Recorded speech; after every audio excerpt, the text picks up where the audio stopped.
जय श्री राम। मिथुन लगन की पत्रिका में अगर बृहस्पति तीसरे भाव में बैठे हों तो आपको कैसा फल देंगे।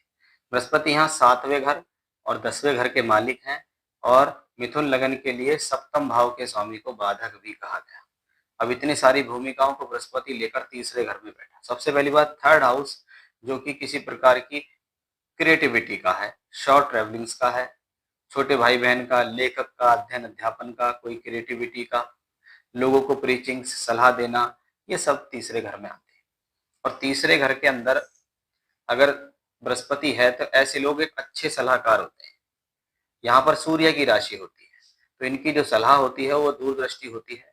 ऐसे लोग किसी भी डिपार्टमेंट में काम करके अच्छे सलाहकार होते हैं क्योंकि राजा की राशि है, इसलिए राजा का सलाहकार भी अच्छा होता है ऐसे लोग।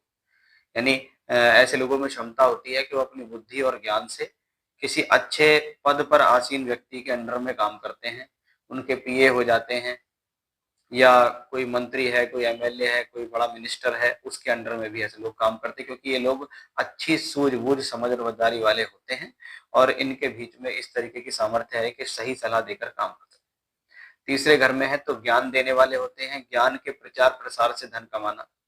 ऐसा कोई भी काम जिसमें ज्ञान देना हो, कंसल्टेंसी का वर्क हो, कम्युनिकेशंस का काम हो, पब्लिक डीलिंग से रिलेटेड कोई काम हो, उसको कर सकते हैं। 10वें घर का स्वामी अगर तीसरे घर में होता है तो ऐसा कहा जाता है कि ऐसे लोग स्वतंत्र व्यापार की इच्छा रखते हैं। बहुत बार देखा गया कि ऐसे लोग भले ही जीवन में शुरुआत जो कर रहे हैं वो नौकरी से कर रहे हैं, लेकिन बाद में जाके ये स्वतंत्र काम भी करते हैं, या कभी कभी नौकरी करते करते साइड बाई साइड कोई स्वतंत्र काम करते हैं।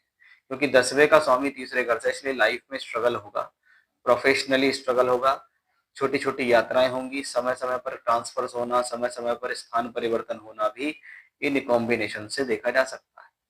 बृहस्पति सप्तमेश होके सप्तम को देखते हैं, लेकिन बाधकेश भी हैं और तीसरे घर में बैठे भी हैं, इसलिए ये स्थिति विवाह कराने में विलंब देने में सक्षम है। विवाह तो कराएगी, विवाह में विलंब दे सकती है। बहुत बार आपका जो विवाह है वो बहुत जानकारी में हो जाता है, परिवार को पहले से जानते हैं या लड़का लड़की को पहले से जानते हैं, ऐसा भी यहाँ संभव है। तो कभी कभी मैट्रिमोनियल वेबसाइट्स के थ्रू भी आजकल रिश्ते जो हो रहे हैं वो भी इसी कॉम्बिनेशंस के थ्रू देखे जाते हैं। यहाँ पर बृहस्पति 9वें घर और 11वें घर को दृष्टि देता है, यानी अपनी मेहनत से भाग्य बनाने का योग, अपनी मेहनत से कर्म से बढ़ करके आगे बढ़ने का योग, और फिर लाभ को कमाने का योग। यानी पहले लाइफ में स्ट्रगल है, काफी मेहनत है, पढ़ाई लिखाई है, जद्दोजहद है, तब कहीं जाकर व्यक्ति को लाभ सिक्योर होता है, लेकिन व्यक्ति जीवन में अच्छे लाभ की स्थिति कर सकता है, सोर्स ऑफ इनकम करने में सक्षम है।